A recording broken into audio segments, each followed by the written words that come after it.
How to share a game in Steam. Hi everybody, welcome back. In this guide, I'll walk you through the steps on how can you share a game in Steam. To do it, so first of all, you want to launch Steam. So open up the Steam. After you're logged in, you want to click on Steam from the top of the page and go to settings.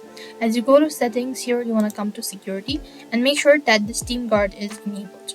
Once you've enabled Steam Guard, then what you need to do is click on the profile initials from the top right and click on sign out of the account. Now you want to log into the borrower's account, and when you're logged in, you want to do the same procedure, that is go to Steam and you want to go to settings, after which you want to go to security and enable the manage Steam Guard.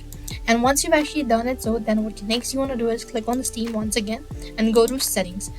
So after which go to family, and then you want to go ahead and locate the family. Since I do not have any of these, so you just have to go ahead and click that. And once you go to family, and you have to go ahead and locate the particular game that you want to share it, and also find the account that you want to share it to, and that is how you could share a game on Steam. So follow the on-screen instructions, and that's the way to do it. So I hope the video was helpful. Make sure to like, share and subscribe to our channel. Thank you for watching. See you in the next video.